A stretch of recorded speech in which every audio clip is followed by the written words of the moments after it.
Hello, guys, and welcome to the very first Betarians Animite Tales podcast.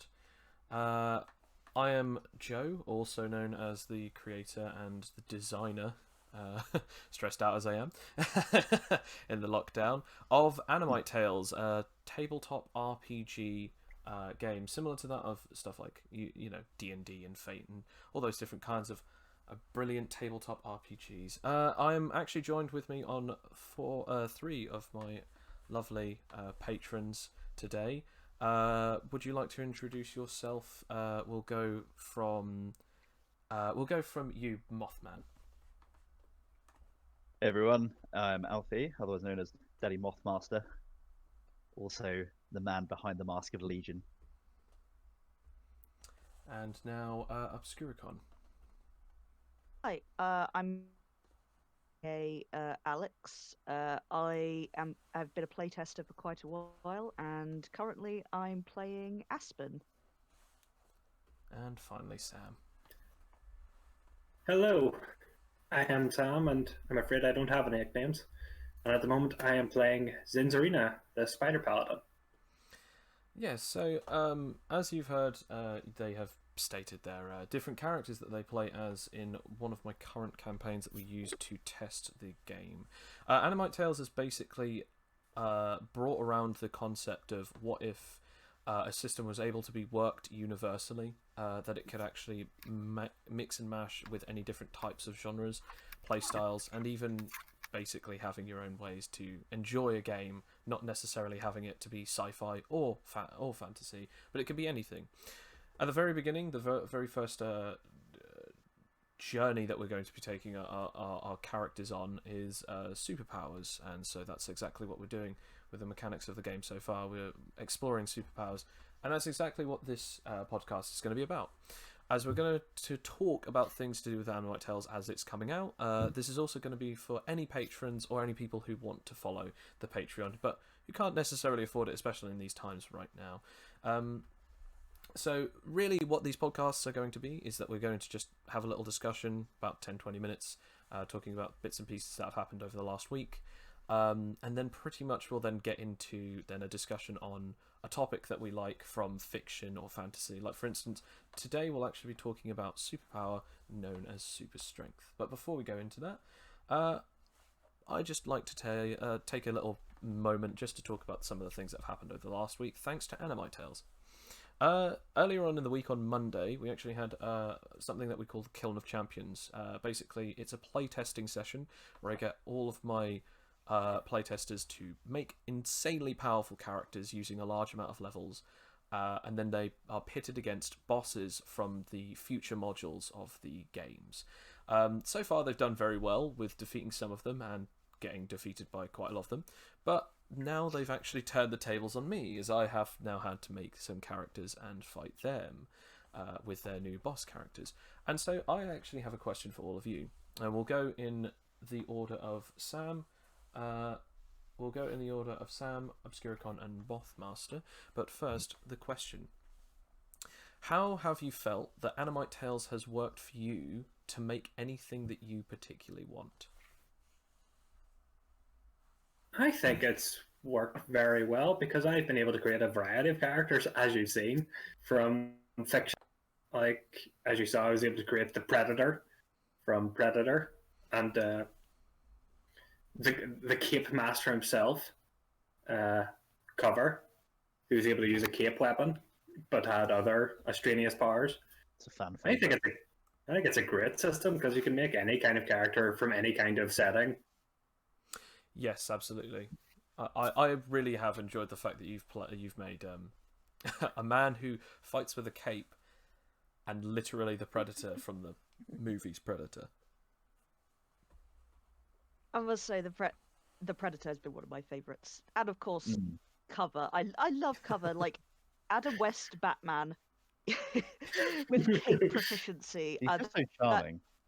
oh yeah, whatever happened to him? So yeah, I think he's living off somewhere very happy right now. Yeah, I think he retired to a farm where he could spend all of his days running around doing whatever he wants. Yes, he did. There's no other way that you can prove otherwise.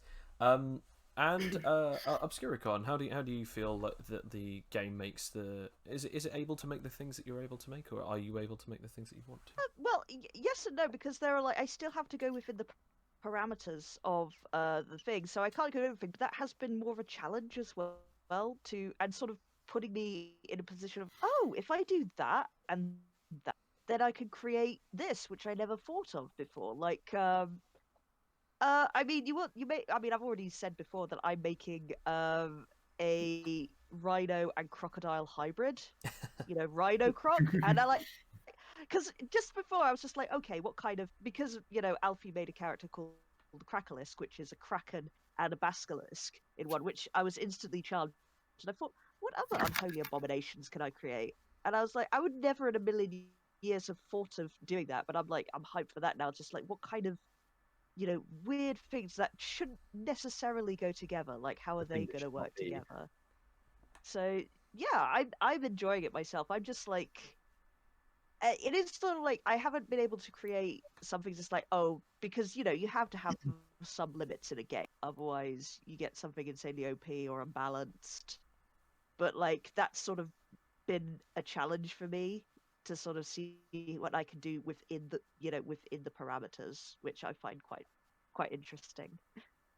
Yeah. I'm just now on the screen. I've now actually got a picture of Aspen using our lovely artists, our art for Aspen from the artist known as Coming Soon Entertainment. If you check him on Twitter, you'll actually see some of the stuff that he does every now and again. He has made all of the art so far for Animite Tales, and hopefully we'll actually be seeing some extra bits of art some point later on, as this month we are coming up to hopefully the end of the beginning comic, because basically the comic is just opening the eyes of the Super Society, the canon of where most of the modules will take place, and then we're just going to literally just give him a bunch of small details about mini stories of all sorts of different things that have happened throughout all of the different test campaigns and one shots. So that's going to be fun. I'm so looking forward to that because there's so many moments that were just insane that I want committed to paper. You better not get a comic of Cover's death because I will be sad and He annoyed. Cover didn't die. Cover didn't die. What are you I mean- talking about? He never died in He our did. heart. You He know lives on that, forever. but you don't know that. Anyway, so and what about you, Mothmaster? I've really enjoyed using the system. It's given me a lot more freedom than sort of what I'm used to, I think, with other games of a similar nature. And I've really been able to go ham with making some of the player characters, like from basing them off of characters that I've really enjoyed from sort of like games and media, and then kind of like making up characters that are my own sort of OCs as well. Legion, but I feel like the unique attribute system really does help with that, because it means making something like, for example, the Scarecrow from DC. You could make a person that I've done that has like based on chemistry and telepathy, but then basically his chemistry, obviously like using his fear gas, like his unique attribute is that when someone is affected by this gas, he essentially has like a boost to his sort of illusion based, like telepathic illusion based powers, based on whether or not he can kind of suss out what someone's worst fears are. So I think the unique attribute system does really help in that regard to making like a wider plethora of playable characters. It almost makes it so that each one of the powers that you can choose from, like within the compendium, is more like a class in itself than powers, as it kind of gives you the general outline. But then between unique attributes and SPMAs, you can really like be creative with it. Yes, absolutely. I mean, one of my favourite things about it is that, like, you guys all fascinate me so much. I see that Sam's dropped out because of his internet, but hopefully he'll be back on in a second. But yeah, to be honest, it's really a weird system when you can actually make it. Like me personally, I've made all of these races, species, and powers and abilities, and then I just see it that like. Alex has now come up with this character, or Alfie has done this, or Bill has done that, or whoever's done what, and it's just this thing of like, there was this moment where I was I was literally looking back at some of the different powers that we've got made for the up and coming villain campaign.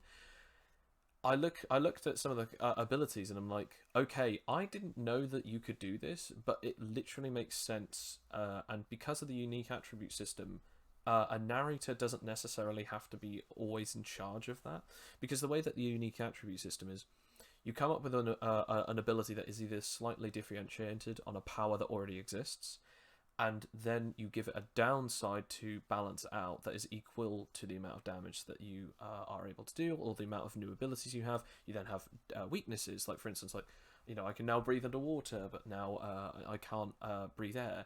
Although, you know, that wouldn't always be the biggest problem, sort of thing. You know, some people can change it. It's absolutely up to them. It's not exactly an exact science where it's like one thing has to be that exact downside. But it's really one of my favourite things about the system, because I can be surprised, even though that I've built these mechanics, I can literally look out on a sea of abilities and still be able to be surprised as to who makes what and how everyone makes whoever. Like your up and coming character Adrian Bright as well. Like that's going to be one. I can't wait. Yeah, I can't wait either. Hello again, Sam. We were just saying. Internet's just a bit wonky over here, I'm afraid. Yeah, no, that's absolutely fine. Do not worry about that. I'm so glad to hear that, by the way, that, you know, because I absolutely love creating characters and like playing around with what they can and can't do, and, you know, just letting them free in the world. I'm glad that you know, it can just add something to this game as well. You know, it's just, I don't know, that's neat. I mean, like that. Alfie was talking about it yesterday or the day before. Like, Mothmaster, you were also saying something else similar to this, on top of this thing. But I'll get to the first thing that was said, which was, you know, a campaign is good when you are still talking about it weeks after, if not the entire week after. But even so, it's something that you said yesterday that made me realise how beautiful the system can be in other people's hands. That the fact that what I've made is just like, it's basically scaffolding, and then everyone else is going, no, it's a building, and I'm like, wait, what? It's what? And it's like, yeah, like, oh, you've given us cement, but we've now made a house. You know, or oh, you've given us metal, but we've now made wiring, and it's that exact thing of like, okay, I've just given you the fundamentals. I had no idea that you could make this kind of thing and expand it so effortlessly. Because, I mean, although there is a challenge to it, I know everyone has had challenge, especially as me as their DM. But yeah, I see that so many of you guys make so many amazing characters, and they are so unique. I mean, all I'm going to say is, without getting too much into it, is that a mime and a time god were created, and that's all I'm going to say. And they briefly crossed over at one point as well. Yes, they did. Oh yeah, and they're both magnificent, dare I say. Oh, they really are. I must say, like, this is like not even half of the weirdness we had in our 8Cs campaign. That's like, that's just like the tip of the iceberg of like weird stuff that's happened and things that have organically developed that nobody had any idea was going to develop. I mean, you say weird stuff, and I've just now clicked on the picture, so anyone at home who's watching this, they can actually see the picture of the little professor. I can't actually remember her name, Sam, but basically the user who manipulates Gloria. Yes. That's it. Yes. The telepath who's basically possessed a little girl's body who can control darkness. It's like, I'm still a scientist. It's just that I'm in this small body so that I can, you know, keep on living throughout different bodies and stuff like that. And it was the fact that creativity was incredible, and I enjoyed it so much that like a character of very strange proportion can actually be introduced into the characters' systems so weirdly, but also so easily as a villain, like which no one is suspecting to be a villain. Although obviously the evil girl trope is very cliche, it's still that factor of like, normally characters wouldn't necessarily believe that it was evil instantly. Look how nice she looks. She's so sweet. Oh my god. Oh, And don't forget the headbands. Can't forget the headbands of controlling. Oh yes, yes. The little headband over her head is actually transfused with her blood, which allows her powers to work through them, and so therefore that means that like anyone else who wears them, she can control them using telepathy, despite the fact that she's in a body that doesn't have telepathy. Her mind powers allow her to still control people's minds telepathically through tactile contact. But then when she has those headbands, it's like, and you are now mine to control. And either way, it was just really a perfect sort of creepy character for the setting as well, because she sort of like she came to another world, and she had no idea how she got there, and then she was like, I must learn more about this strange and creepy world. Using adorableness. Absolutely. There's a lot to be said for characters like that are kind of they're not strictly physical, and they're kind of more. It's almost like a mimetic sort of virus at that point there, because it offers you the ability to sort of like body hop or body swap to kind of anyone you want at that point. If your vessel does become irreparably damaged, you can just like slip a headband on to someone else and carry on going. I mean, absolutely. I mean, talking about non-physical characters, I've actually just got a picture of Simon Lime, just another character who has an ability. Simon Slime Sensei.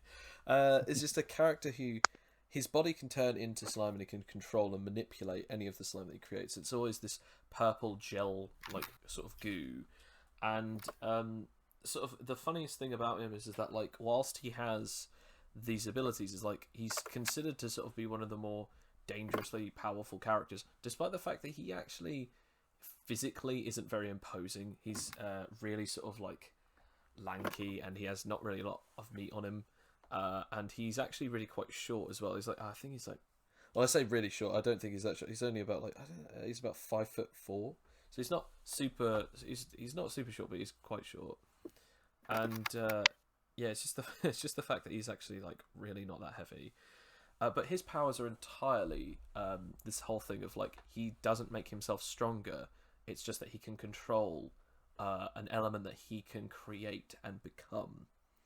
And then obviously we have the difference between that and then Donk, another one of the Patreon's characters. If you become a Patreon of the deity tier, your money will go towards artwork that you then choose and design. And here is one of them that's just Donk.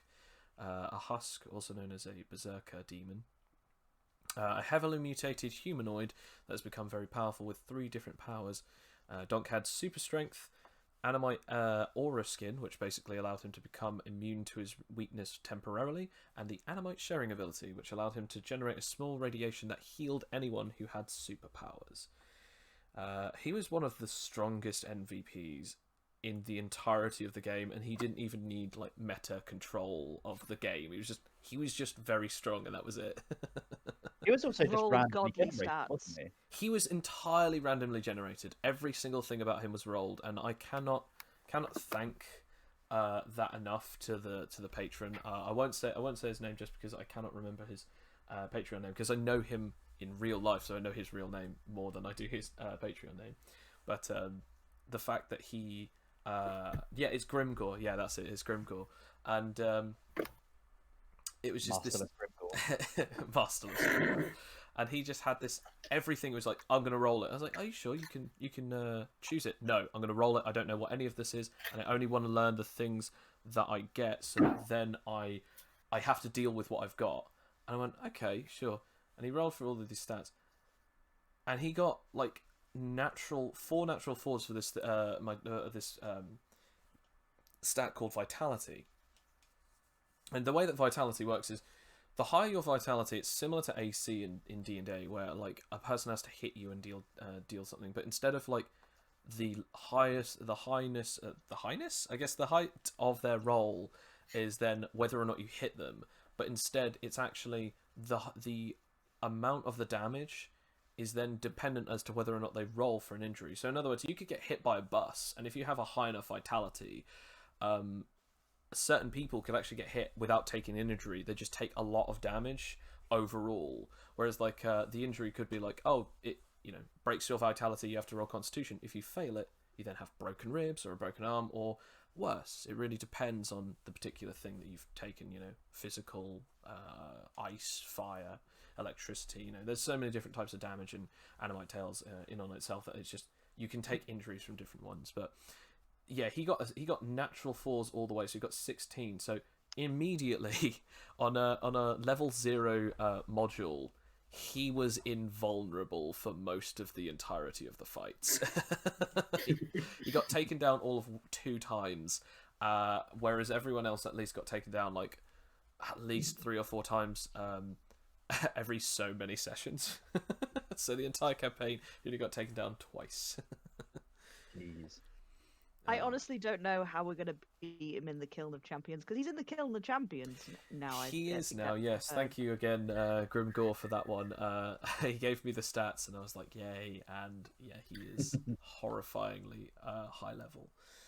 Then again, though, I mean, like, he, at that point there in the campaign, was very, very sort of like well statted for low levels. I think in the Kiln of Champions, it might actually end up being like quite a even fight, because it's like utility versus function. I guess you He's are very right cool. about that. Yeah, to be fair. Although He's to be very fair, cool.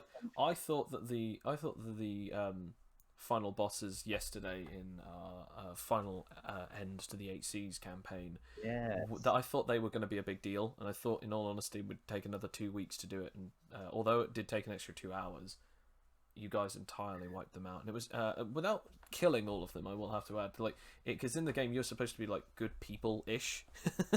Well, about that. And Very much in that grey area. it's the only character who hasn't actually definitively killed a lot of people, or at least on purposefully killed anyone, has actually been I'll now get him up now, Phileas Sol, my brother's character, and in all honesty, one of my favorite characters who has survived so long.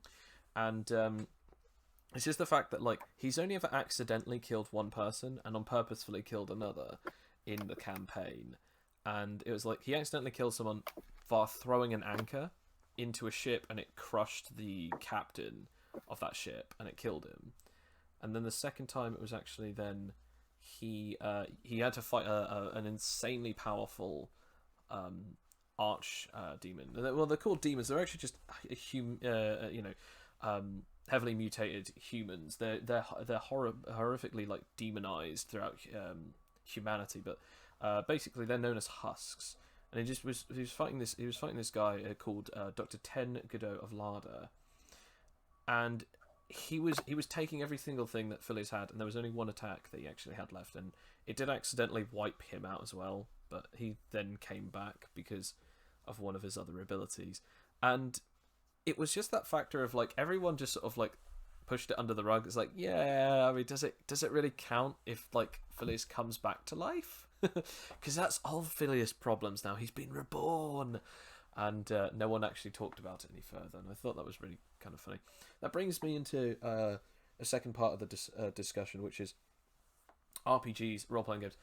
Do you think that the actual roleplay, the story aspect, is just as important as the mechanics, or do you think that the mechanics should be always about numbers and abilities?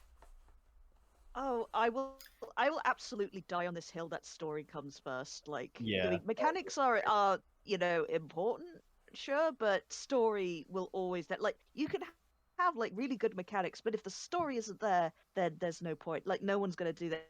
I mean, I know that I actually caught a lot of flack on Twitter for saying this, that it's like saying that these games are social and these games are like story games, and it's like, no, you must learn mechanics, you must be rules lawyer. But it's like no, I will absolutely die on this hill. Like, every single game that had story, first or integrated really well into the mechanics has been memorable, and the other ones where people weren't so concerned with story more, and how the games went, like how dice rolls and how much you could stack up. It was like, I mean, you can have fun with them, but it's like it doesn't. I mean, it's like Alfie said, you're not talking about it like for weeks and weeks. You're just like, okay, that was we did that. So it really does need to be story first, in my opinion. Absolutely, it does. I agree. I think it's very much like a computer and the internet. It's like the story itself, or the infinite number of stories and characters that you can make, is like, and then obviously the way that you access it as a person is via the computer, which is the mechanics. It's just purely like a vessel that you use, or a set of rules that you use so that everyone is on the same page. But then the story is the main driving force behind it. But even more specifically than that, I think that the characters, it's very much the same with writing, in the sense that the characters are absolutely the most important, and that is also like bosses and NPCs are the most important part of any story. Because I mean, you can make a plot saying, okay, we go from A to B to C to D and onwards. All it takes is for like one of the player characters to be like, yeah, but I don't really want to speak to this NPC. I want to go over to this one and let's like go off on this other tangent that ends up, if you're planning for a particular plot line, it'll feel contrived to an extent. Whereas if you plan it in accordance with characters and NPCs, no matter what the player characters do, even if you are, behind the scenes, not railroading them, but kind of ushering them back onto the main plot line, it won't feel like that. It will still feel like the players have agency, because they're so invested in their own characters and their own characters' interactions with other characters in a world, and make the world feel more fleshed out. I think it's I would actually say it's a mixture of both, as opposed to just one being more prominent than the other. I think the mechanics and the story should synergize together, if you get what I mean, because it is a cooperative storytelling, but if we did like say the fight yesterday, if the mechanics were less than stellar and we got bogged down in, okay, you try and hit him, you have to roll 5 different rolls to try and hit someone. That means who would ever do such a thing? Me just looking at dabbing you, sweat. I'm joking. But if we got bogged down in that, the story might suffer then, because we're only focused on, okay, that's 20 minutes for just one person. I'm not saying that Legion took 20 minutes, but you know what I mean. If it took 20 minutes to do, if it took like 3 hours to do a fight, and it was all just having to think, okay, roll, it would get boring then. But if the mechanics are good and it synergizes well with the story, I think then that's when it truly becomes a great story then. I think you're all right in your own ways, and I hate to be a cop-out by saying that, but in all honesty, I think you're absolutely right, Sam, in the way that you actually say it like that. I mean, when I was making that joke, I was like, who would do that? In the first ever draft, and I don't know if any of the original Alpha Gang would ever have heard this. By the way, I call them the Alpha Gang because they were alpha testing. They're not like the alphas, like just in case if anyone just suddenly heard that, the Alpha Chads. But the first ever group of ever testing this, I was still in university, and I went over to a bunch of mates and said, "Oh, I've got this game that I'm starting to build, and I just really wanted to test it out." And we did, and originally the way to use powers was actually you had to use this thing called power control, and you'd roll a 10-sided dice, and if you got 5 or above, it meant it worked. If you got underneath, it meant that it didn't work. And then if you got anything above that, it just 5 or above it would. If you got a natural 10, it would work to the double of its effect, or the best of its effect, and then what was it? It would work to the best of its effect. It would work to the best or the double of its effect, and then you'd get 10 XP for your powers, or at least 1 point, like a succession point. Now, back then we didn't have XP for anything except from for your powers, and because of that, because originally we didn't have humans in the weirdly enough, humans were actually not in the original draft of Animite Tales, because we were all too interested in powers, and Bill and I sat down about like 3 months in, and we're like, yeah, it was good for that one campaign, but it's just too clumsy. So after that, we then had it that like you had power control, and then you had power activation and power control, which was a D10 and then a D20, and then after that we were like, okay, no, so we'll just do power control, power performance, where it's 2 D20s, and then we went, what are we doing? Just have it power usage, and then we're like, let's cut it down further. So after a year, we were like, let's cut it down further. Just call it SP, that stands for superpower. And then that's when it took off. That 1d20, just like everything else, is its own stat, its own way of how it works. And honestly, it works so well now. But originally, the natural 10 on that 10-sided dice was the only way that you could ever get points on your SP, and the only way that you could level up your powers. Now, imagine having a system where the only way that you could level up is 1 in a 10 chance or 1 in a 20 chance, and it's 5 successes. Oh, you get to level 1. 10. That's going to still be level 0 by now, then. Yeah, so it's that kind of. Wow. You know what my rolls are like. I would just, You'd still be level it's 1. already frustrating. Yeah, I would still be level 1 throughout months-long campaigns. That would just. That's exactly what Bill and I were saying, though. Not specifically about Aspen, but we were actually talking. Saved myself there. We were actually talking about something like that, though, where we were actually saying if you got the worst luck and you only got average rolls or really bad rolls, you not only would never be able to use your powers, which, in all honesty, with natural ones and stuff, that's fair enough. But it was the fact that you get to use your powers and you'll never level them up and you'll never get to see the expansion of the game. And then we just went, no, have it like any other system where you have XP, but the fact is that have it unlike any other system where as you're leveling up your powers, you personally customize them whether or not you want them to be more utility based or more powerful. And I don't know if that personally works as well as it could, as well as there could be other ones like multi-trees, but I like the fact that it's just a two-way system. You either get buffs to it or you get abilities. And I don't know, do you guys enjoy the way that it works so far? Oh hell yeah, I definitely do. I must say I wasn't aware of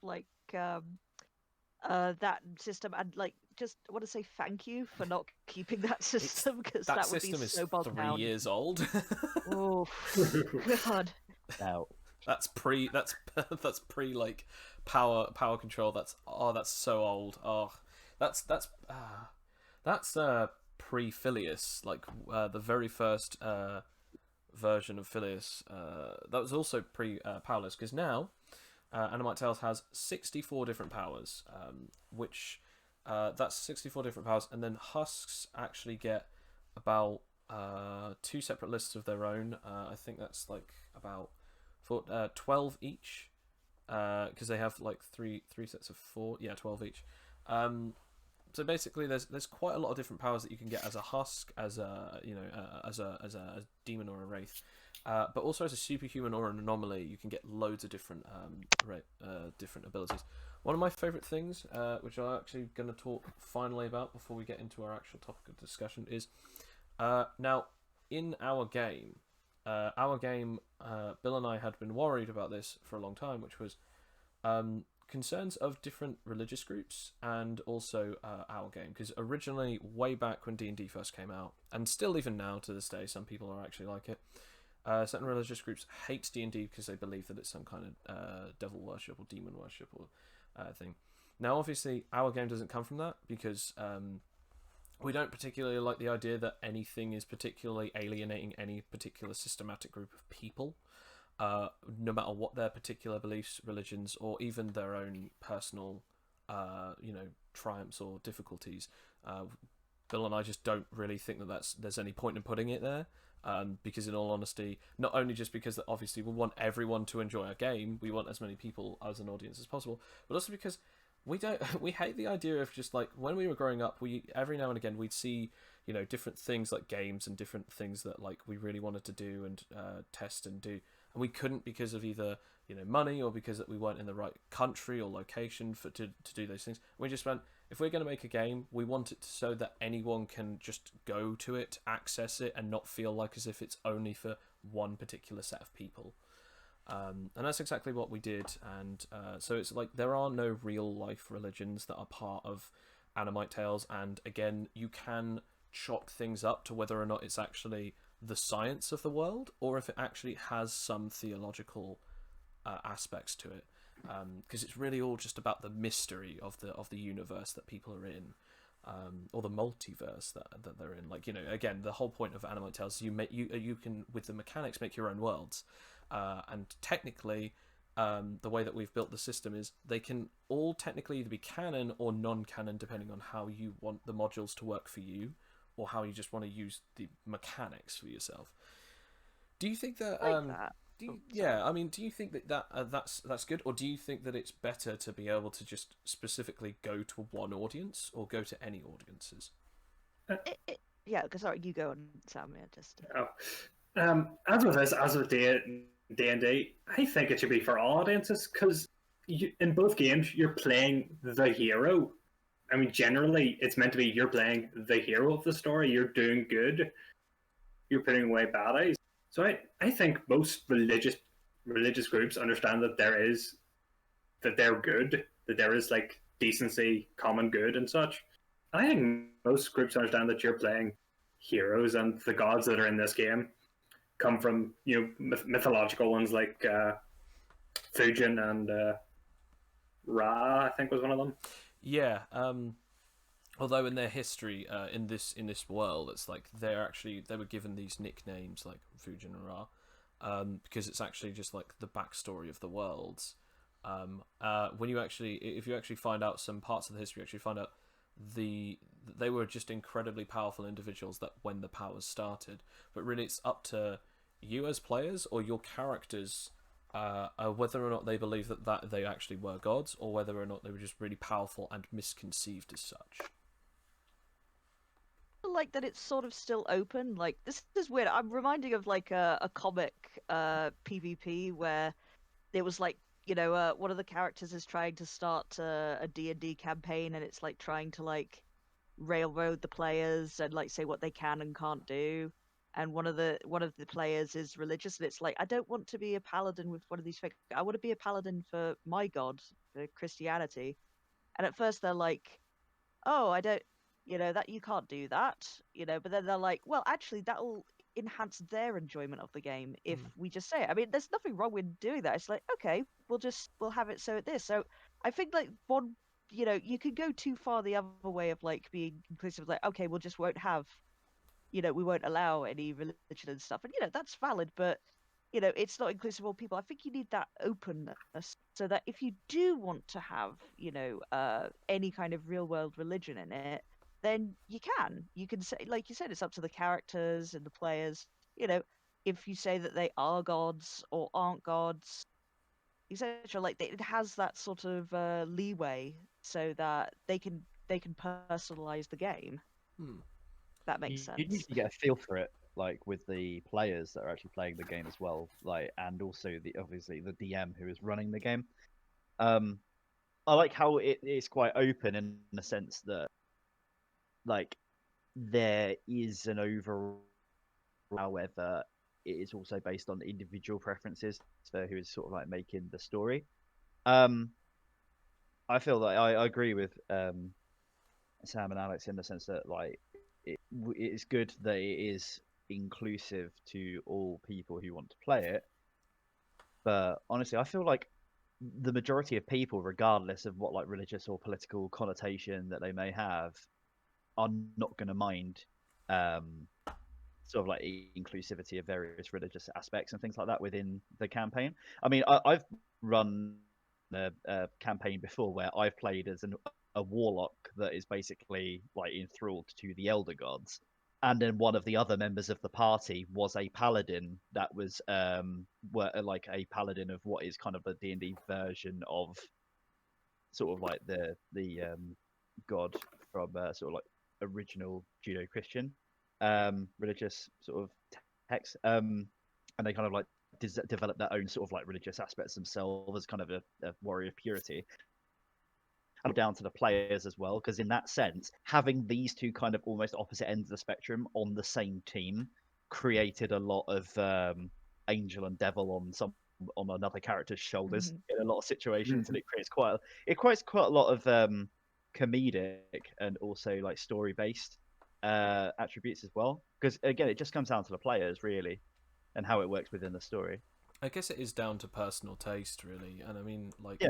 it is all down to that whole thing of like, do you want this world to be like this way? Do you want to believe that your world is this way? Or do you just want to go, okay, everyone here has their own... Because I have friends of multiple different religions, whether or not they're actually, very devout to their own particular faiths, or whether or not they're actually just, they're quite loose on it, but they still have their own personal beliefs, I have a multitude of different people and, friends who are all like that. And in all honesty, a lot of my friends, whether or not they are or aren't, still can go, I enjoy this, I enjoy that, and it's like, oh, yeah, fair enough. And it's just that whole thing of, I don't think faith should be about the things that you can or can't enjoy. I think it should just be whether or not you can take it at face value for what it is, and if it is in the ways of the advice to your to your faith and belief, if it is sacrilegious, then yeah, fair enough.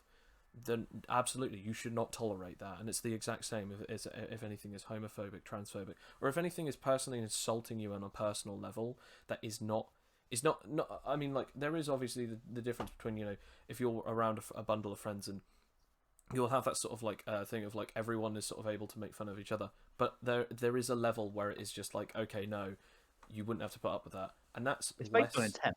It is based on intent, absolutely. Is it intent to make the person laugh, or is it intent to make everyone else but that person laugh?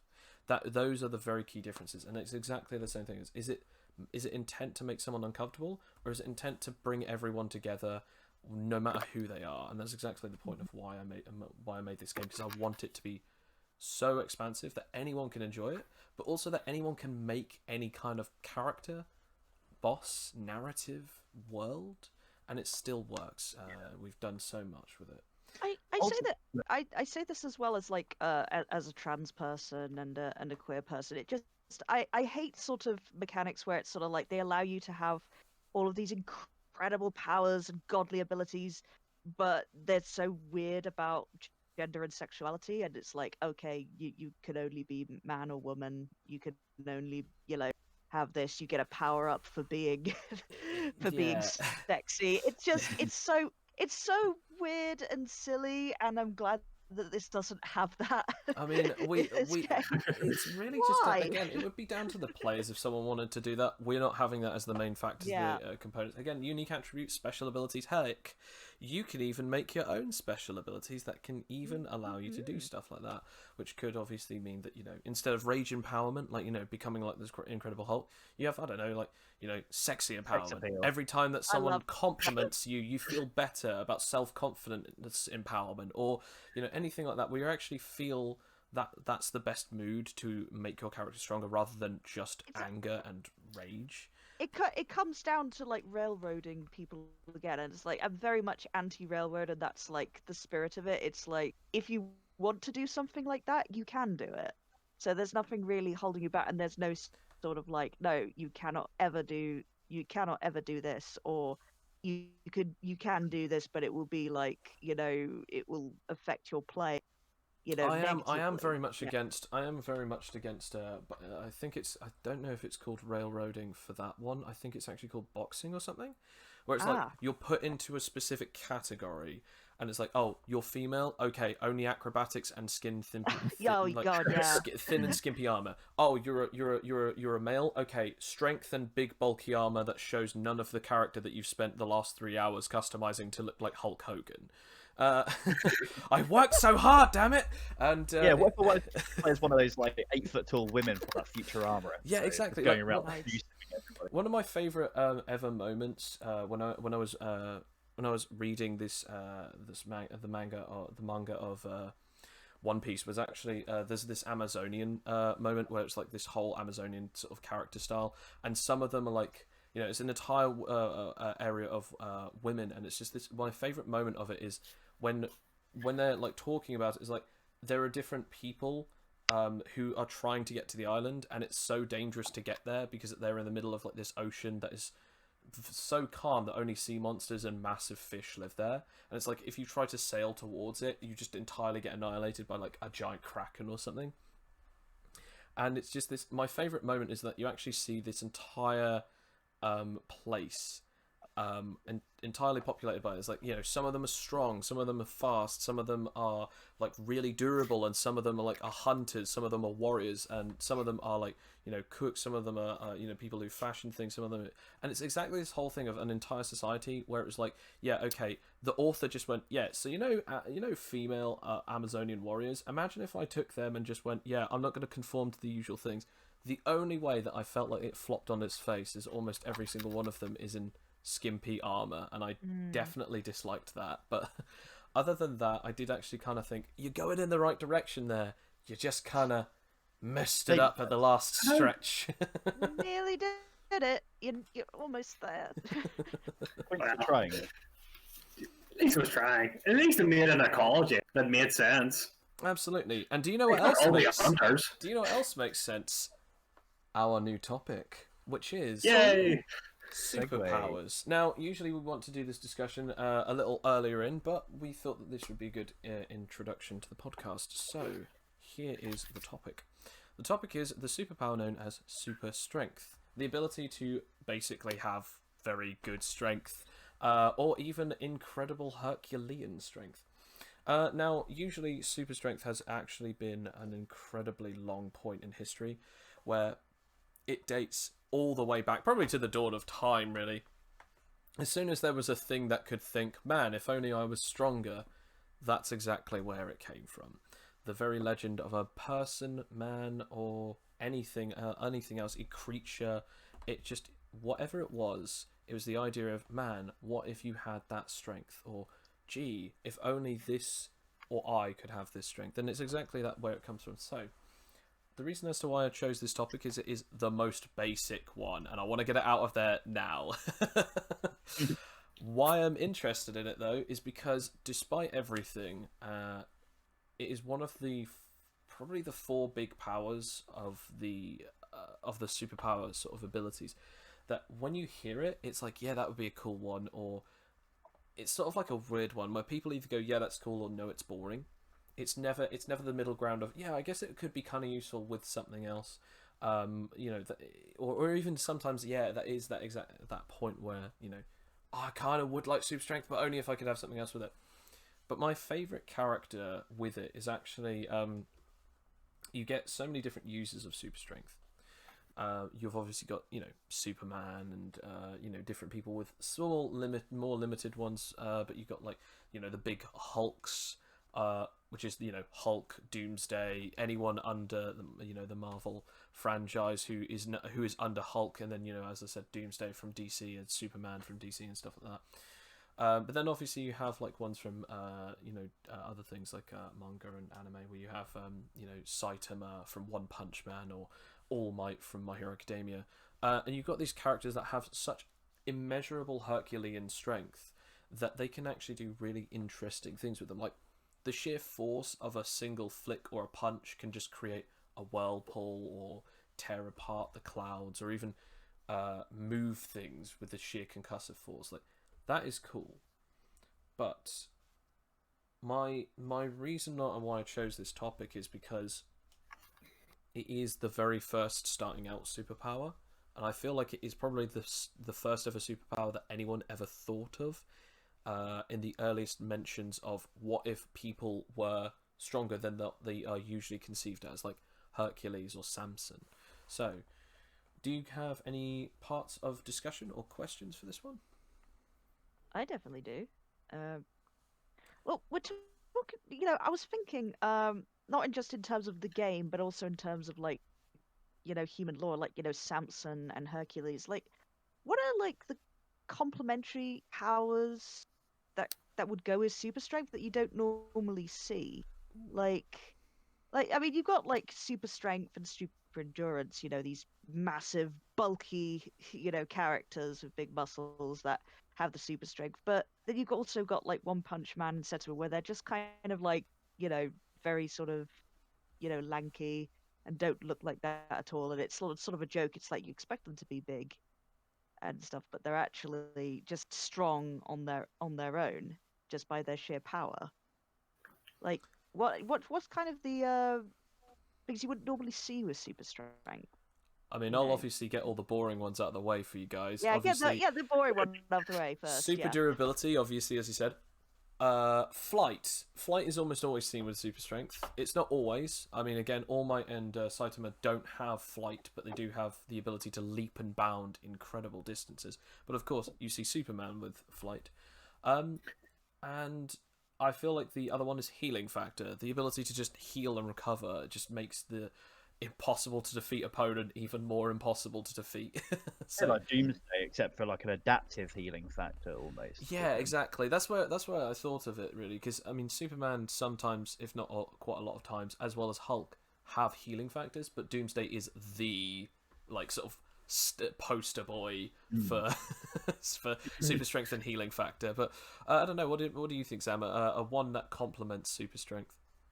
It is difficult because as you said, most people with super strength tend to just use that as their only basis for attacking. Because Saitama, he just punches. Superman, besides his heat vision, would just punch people. But even as you were saying, like Hercules, he used his power like tactically. So maybe super intelligence would be quite a good one for that, because then you'd be able to think, how would you use this? How would you use your super strength for an advantage? Like whenever he was trying to think of a good one, when he was fighting the Cyclops, he was able to use his bow with the Hydra blood, which is poisonous, or when he destroyed the mountain to get past it essentially. I think hyper intelligence would be a good one. Okay, that is actually really good. That makes me think actually. Like in most tropes and stuff, like intelligence isn't really associated with super strength because it's sort of like things to do with the body. Like it's the whole stereotype. Like if you're big and strong, you're not got any stats in intelligence or Well, it's anything. And you're just kind of a strange meathead. because it dates back to like the ideal figure of man was to be like having your mind and your body in perfect balance. That's why in a lot of like Greek architecture and like pictures and sort of paintings and mosaics, you see that a lot of the Greek body aspiration was to have like a really athletic physique, but then also a really sharp mind as well, because they usually thought that there was a good balance between the two. I mean, it is that exact thing. I think maybe it's kind of interesting that we actually. I mean, don't want to get too political, guys, but it kind of actually shows that we are not the perfect variant of our race. We have not evolved well. Definitely, like you definitely the human sort of evolution goes on. So, like even in sort of like a mere sort of like 2,000 years or so, you can really see how human evolution has veered more towards the development of the mind away from the body. And it's like, in some ways, that's a good thing, because obviously we can keep up and adapt and keep up with technological advancements and things like that. In other ways, it's a bad thing, because now you're kind of getting a lot of like super resistant diseases and things like that. I think it's more just well, it's more the idea that like we are now moving on into that thing of we either need to be very fit and healthy but not worry about anything else, or we need to be very intelligent and not worry about our bodies until it's like sort of something needs to be done. I mean, there are a lot of people out there who obviously try and maintain that balance, but I feel like if everyone was able to, it would be easier. But again, there's so many of us now in this society that we have so many things that we can or can't do, because some people aren't always physically able. Then you have to go one or the other, and I think that's exactly that thing of like. That's where super strength was associated with. Like the strongest people were the people who couldn't always control the aspects of how intelligent or smart they could be. So they just went pure strength, and that's why the ones who were considered better were the ones who could, as you said with Hercules, the ones who could use their strength and their mind. And I think that's really kind of interesting to see it that way. But I would even say that trope of big strong guy who's dumb would not even apply to Superman, the well-known one, because he actually is. He's really good. He is really intelligent. It's like there's fanon Superman and canon Superman. Like there's just this perception that Superman is sort of like this really sort of naive, dumb Boy Scout. and that's not the case at all if you read the comics or like anything at all. It's like it's the same with like Batman being sort of like, oh, he is the knight, he's so he has no care at all, and it's like, well, some comics have that, but like that's not the entirety of his character. Like it's just, yeah, I think it's just sort of perceptions, I guess. But what would you say, Alfie? What would you say would be a good pairing with, or an interesting pairing with Super Strength? Well, I thought it'd be quite good to base it off of like the god Hephaestus and have a mixture between super strength and cavalry, and become not only the greatest blacksmith that can smith weapons that only sort of super strength wielders can kind of use, but also imbue them with different elemental properties and have armor of different elemental properties. Right. Basically. Okay. Yeah. Yes. For those who don't know, in our system, one of the 64 powers that you actually get is catalyst physiology. The way that it works is the user can manipulate the powers from other superhumans' blood to be able to imbue them into things, and they kind of become like a sort of a forger or a smith, and they can make certain things like, oh, I'll take an electrokinetics blood and I'll imbue it into this sword. This sword now is an electro charged sword that will always like basically be like sort of Thor's weapon. So it's like, oh, this sword is now deal lightning damage or something like that. So I kind of guess that's actually a good point though. Yeah, catalyst physiology, and super strength. Those two, yeah, like absolutely just making any kind of armaments. And it's like because you're just so strong. It's like you can make anything. Well, You can like wield weapons that nobody else can wield, like these giant two-handed axes. You know, that normally, even if you're really, really strong, like if you've not got super strength, then you're not going to lift it. So, you can deal more damage, and also you're pretty much one of the few people that can wield these weapons. So you'd be like pretty OP. Even if you didn't want to go down the route of like having weapons as well, you could literally make yourself like a of armor imbued with single stones that you could use with your catalyst physiology, and just use your super strength literally just to fight hand to hand while using all of the different powers that you have within this suit of armor. That would just be insane. Again, that's all fully possible. Super difficult to do in a campaign setting because the amount of powers that you'd need to take, but you're absolutely right, there is a possibility. And that's another thing that is about sort of how powers work in Animite Tales.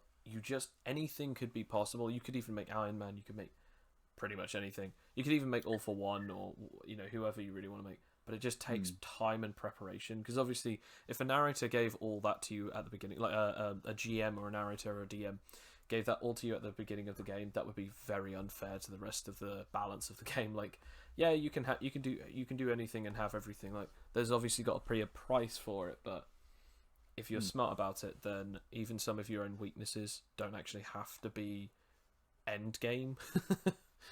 Just imagine the build-up of it, though. It's like, just gradually getting stronger and stronger and stronger until you become, the boss monster.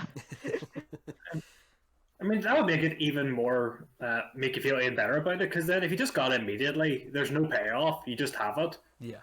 But as you go on collecting, you've got a gauntlet of fire, or you've got a chest of like lightning. That's whenever, at the very end, whenever you're all powerful, you think, brilliant, I have it.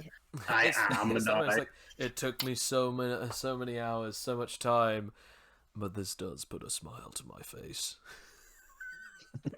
Exactly. So Sam, what about your question? Do you have a question about super strength? I do have a question. My question was, mechanically speaking, what differentiates super strength from just normal strength besides it just being a number? Okay, so I can answer this pretty quickly. Since super strength actually is in Animite Tales, I can definitely tell you.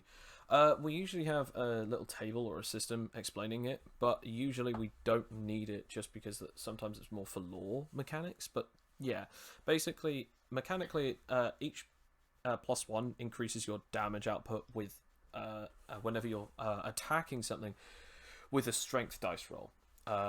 And whenever you're using it, it's like, you can also lift more, you can build up things heavier, etc, etc. So in other words, like, say for instance, mechanically, for instance, you have the fact that, okay, there's this giant two-handed weapon, and any normal man could lift it, but it would take both of their arms, and it's incredibly heavy. you can just pick it up with one hand, and it's absolutely fine. And the exact same thing with you know, if you actually wanted to do the same thing with like armor, as you said, heavy armor, you can wear the entire set of armor, and it doesn't really give you that many downsides, other than the fact that maybe the armor might have a specific elemental weakness. It really just depends. But that's of course with weapons.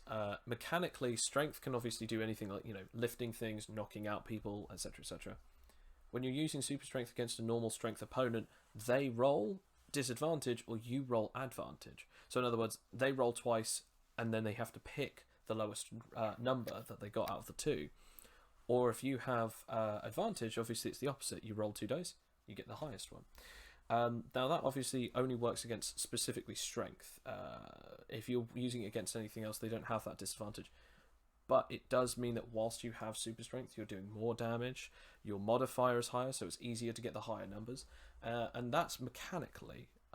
It's just everything is bigger numbers, which is true. But then you also think about removing the numbers, and mechanically you're allowed to do things. Like, for instance, like, you know, I'll lift a car. You couldn't necessarily easily lift a car, even at peak physical strength. But with super strength, you can obviously lift it up, and it wouldn't be so much as a problem.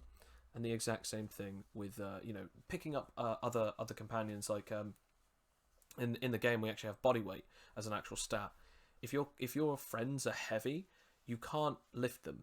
But if you have enough super strength, you actually can lift them without having to roll for it. So again, it removes that mechanic. So therefore, that stress of, okay, guys, I have to get you all out. You're way too heavy. Sorry, I'm gonna have to leave you. Bye. And then that, you know, that character is either left to die, or that character is just left alone to be captured, or even just left alone. Full stop. You know, it's just kind of rude. Instead of like it's gonna kill them or it's gonna basically doom them. And that's exactly the thing. Like, there's always a secondary factor to using super strength, and it's one of the reasons why it has these layers to it. Like, the game has layers to it, but like the actual factor of like super strength, super dexterity, super constitution, super intelligence, you know, super perception, or even supernatural charisma, you know, whatever you really want based on the usual 6 stats that they usually give you in most tabletops. It's just that each one of them just gives you one special factor, and then it's just the other factor is you will have the advantage against someone who has a normal variant of that stat. That's my answer to that question. If you guys have anything else to add to that, you're obviously more than welcome to. I like that body weight as well. Just a little tangent on body weight. Remember, like ages ago, like early in the 8Cs campaign, you asked me to roll body weight when I was falling on someone. Yes, Essentially, yeah, that's also a nice mechanic that I quite like, because your body weight can actually add to your strength and attack. Well, accidentally in that case, because I fell on someone and did damage to. I mean, that is one of the Hulk's main techniques of damaging people, is to just jump on them. That is true. I mean, speaking of the Masters of Strength and the ability to jump, I mean, we actually had that with a character in one of the very beginning parts of the Huskonia arc, which was you guys were pitted against this one old war vet who had the ability of super strength, and he was just, you know, he was sort of like, the more sunlight that he took in, he was stronger, but it wasn't like Superman where it's like he gets all of these abilities. It's just more like he's grounded, he doesn't have flight, he doesn't have like laser eye vision or anything. He's just got super strength, super dexterity, super constitution, so it's just harder to fight. But whilst you were fighting him, it's that moment that he did actually leap up and land on Legion. Although Legion didn't take an injury, he was knocked out immediately. It was a really funny sort of thing of just like, yeah, body weight plus strength immediately becomes a big factor as well. Scary, but also really kind of interesting. It comes back to the whole thing of like being a bulky super strength user versus just a super strength user. Like, there's the power where there's almost this dissonance, you know, where you are really super strong but you're very tiny, you know, or you're very super strong because of your massive, and it's paired with your massive bulk. And it's just using the power differently, and there's different things you can do with it. Yeah, absolutely. What about you, Mothmaster? Do you have any questions for this topic? Well, in regards to super strength, the only real thing I was wondering about in terms of more clarity, using environmental factors with something like super strength. So if I was to, if you were fighting in a place where there was like a few pillars around, and you basically like dislodge one of the pillars and use that as a bat, like a weapon, or if you were picking people up and throwing them against walls or floors and things like that, would the super strength times kind of how much like the impact damage they would like someone else would receive from hitting the floor, or enable you to maybe like if you punched a wall or something with super strength, whereas like a normal person might dislodge a couple of bricks, but obviously with super strength, So would that maybe backfire on you and make the whole place collapse?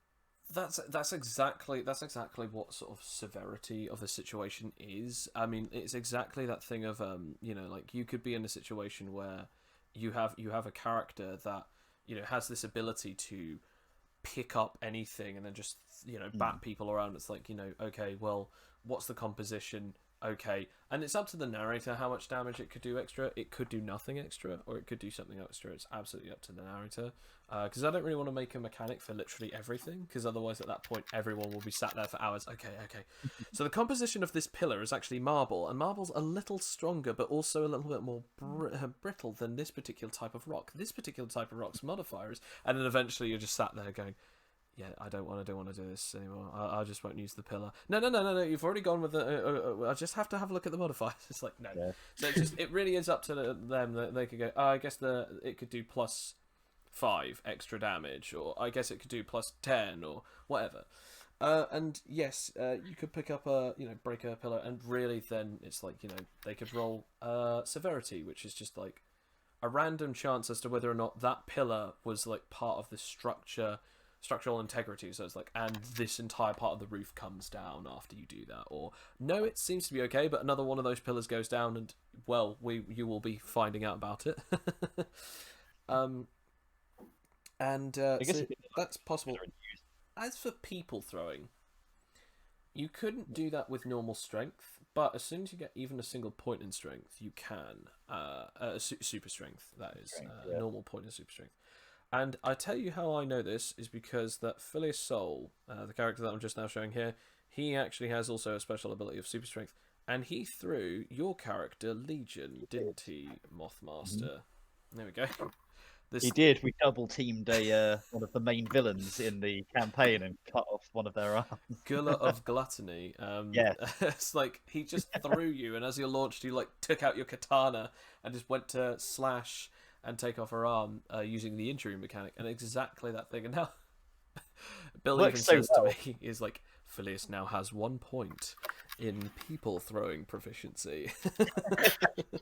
You could actually a super strength character whose main proficiency is in people throwing. Oh, absolutely. I'm just imagining him leveling it up over and over again. It's like, hey, come over here. You're not going to throw me again. No, it'll be different this time.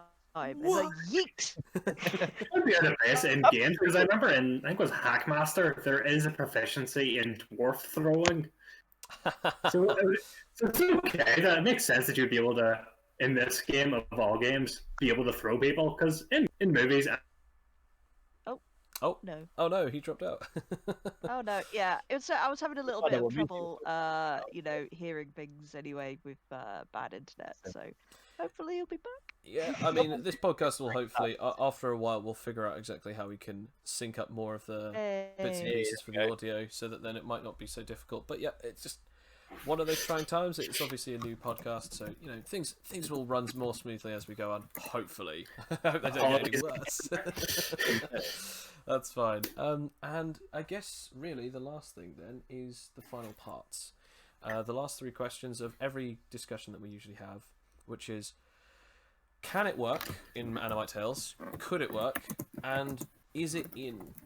Or / does it work in Animite Tales? To answer those questions immediately, yes, and yes. It is already in Animite Tales. It already works like that. And obviously you've just heard me talk about it overtly. So yeah, it does work. But the question is, could it work any differently? I personally feel that it could, but I feel like the way that this version of it works is complex enough that you could use it with all the different ways, like like sort of like if you're like really into it, you could make it simpler. But I feel like the way that we've done it is that there's enough simplicity in it that you can make it more complex or less complex, or keep it the way that it is, and overall it still feels it still feels good to use. Like it's as you said way earlier in, Sam, when a mechanic works perfectly with the story, that's when you know that you've got a good balance. Because if you get bogged down with too many details, it then becomes it's not really fun. It becomes a hassle. And that's exactly why I've done it the way that I've done it. That's my take on it anyway. Has anyone else got any takes on those particular last subjects? I mean, it's a lot less cluttered than a lot of other games of this nature, because I think a lot of it comes down to like your individual preference and DM preference. Because you could like between having SPMA's unique attributes, Gemini as the very very rare Gemini, and also like having balance if you're an anomaly, as well as like husk abilities as well. Like it opens it up for a lot of sort of like power synergy and sort of ability synergy. But it also obviously comes down to like your individual game as well, rather than having everything written up as you say. So it's less about sort of like reading up absolutely everything, and more about saying, hey, what if I had poison generation and hydrokinesis, so that now my character basically has an AoE field of turning people's blood or any liquids basically within a facility into poison, which I can then turn into whatever poison I want, that sort of thing. It's like you've essentially made a new power there, but it is just splicing two powers together through balance. Yeah. Or maybe you do a unique attribute with either one of those powers that does that to an extent. Absolutely. I mean, that is either which is possible. It's just obviously both have their ups and downsides to those particular factors. I mean, I know personally you've only just become a new sort of patron to the world of super strength there, Sam, with Zinzarina. But what do you think? How do you feel that like it works? I mean, it's as we already said, it's already in, so that question is already gone. But does it work well? I think it does work well. Is this strictly just for the super strength or just the game in general, can I ask? I would say super strength in the game.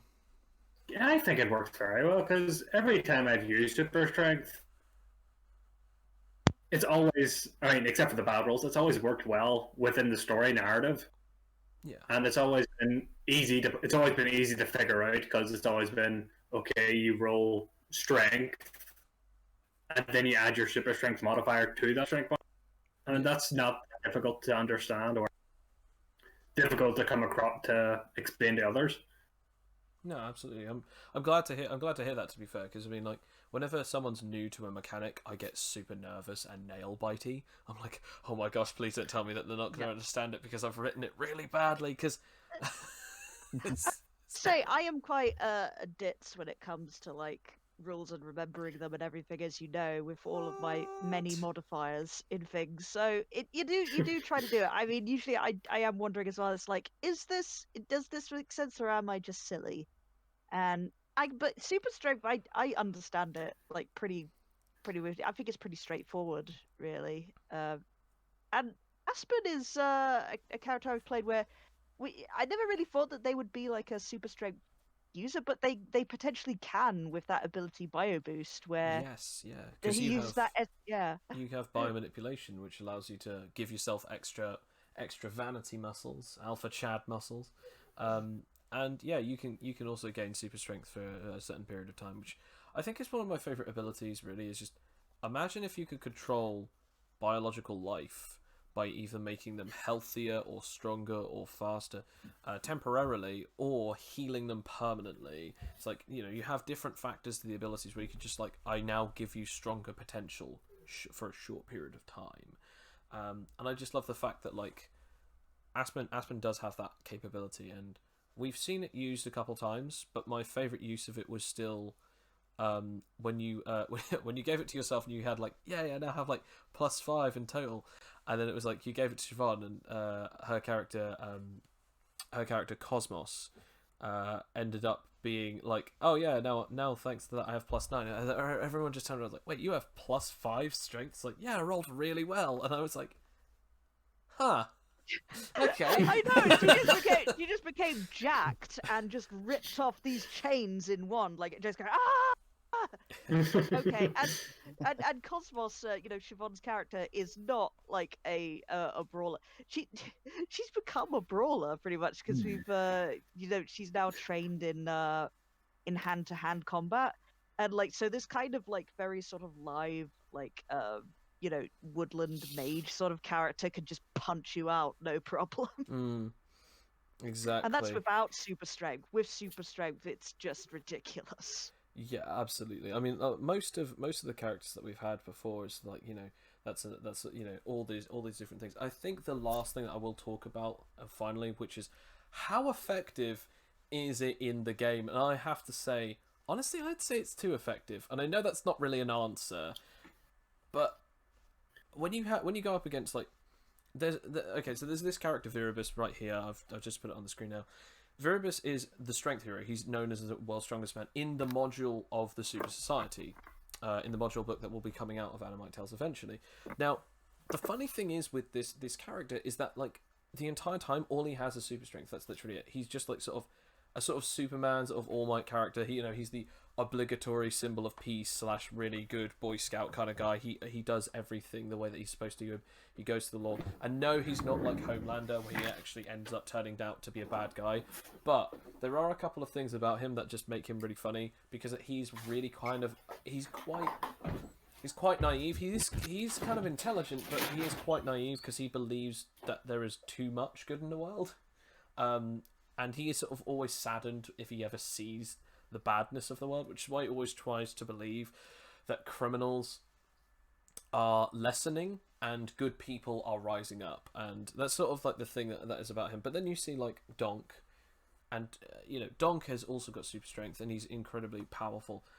Both of these characters I've not only had the fun of playing as a narrator, but I've also had the injustice of having to have one of them as a player in one of the campaigns as a narrator, sitting there going, okay, so what do you do? And you just hear Grimgor going, I just make Donk punch it. And for some reason it works, and it's just that thing of like, solves 90% of our problems. it does solve 90% of the problem. And it's exactly that of like super strength is too effective. But there's a good reason for it, because it is one of the most staple powers. And it, in all honesty, if someone has a certain amount of strength where their body can lift up a building or shatter apart an entire mountain, of course it's going to be difficult, because it's not only a very useful power, but it's also a very flashy power. And because it affects the person's physiological factors, there's not really much there's no elemental weakness, there's no way that you can nerf it without actually stopping the power from being active at the time. And in all honesty, like those kind of characters are actually some of the most dangerous, because the ones where it's like, oh okay, we'll just throw him in the water because he can't use fire, or we'll electrocute him because then his teleportation short circuits, or we'll put him in a cage because then his powers don't allow him to work whilst he's bound or something. It's like, no, strength in most circumstances is just strength, and unless if you can find something that is equally as strong as they are, there's almost no way that you can stop them. And that's exactly why they have to give the whole thing of Superman's greatest weaknesses, his love for his friends and family, because it's the fact that like you can't stop him. Like kryptonite does stop him every now and again, but in all honesty, it's really just like a debuff rather than an actual like stopping to him. It just drops his stats a bit essentially. Yeah, it makes him like realistically fightable for some other characters essentially when kryptonite's involved. I don't That's think why I it quite like is. Lex Luthor as a bad guy for him, because he does exploit his actual genuine weakness, which is his care and love for his family and friends, which he doesn't have any counterplay to, really. Yeah, absolutely. I think it's necessarily overpowered though, because if they were to go up against like a willpower user or like a user that is purely of the mind, just brainwashing them to just hit themselves in the face repeatedly. Oh wow, are you okay there? Sorry. Or to attack everyone else in the crew. Yeah, Yeah, I yeah. mean, but to do the whole Wolverine Mysterio thing, where you just like give them violent hallucinations and get them to just kill all of their friends. Absolutely. I mean, it is exactly that thing. I mean, we had something similar to that. Well, we sort of teased that like yesterday. Zinzarina got brainwashed, but then thanks to odd things happening, we were able to remove it before Zinzarina attacked anyone. But Phew. it is exactly that. Like, as soon as a super strength character is spearheaded towards anyone or anything, it just becomes as equally as dangerous, because everyone thinks like, yeah, Superman's so strong. Yeah, but turn him back around and then he's impossible to fight, because you realise that, oh, we weren't fighting him beforehand, we are now, sort of thing. And it's exactly that. Like with the whole Deadpool kills the Marvel Universe, it's the fact that he's just a silly muck with a mouth. He's not very effective. And then when he starts murdering people, it's like, yeah, no, he was never trying. If he wanted to try, he could inevitably win. But yeah, I mean, that, super strength has always been the most dangerous one, because it's the most physically and outburst, like radius destruction. That the fact that like a single punch could break a mountain, or even just a single punch could like knock a person made of metal backwards into like a building and shatter apart the building. That like with Angel versus what's his name? Colossus. Stuff like that, where it's just super strength, but it's not massive. It's just still powerful enough to be considered dangerous. But I will say this: thank you guys so much for doing this. This podcast. It has been a bit of a strange request to do this, but yeah, we'll be trying to do this one once every Monday. When it will be posted will probably be either every Tuesday or every Wednesday on to the Patreon as well as the Facebook page. But before we head off, we actually have one last thing. Next episode, we'll actually be more talking about the power discussion next episode of next week, which will be I believe Mothmaster will be your go next. So what power have you chosen for that one?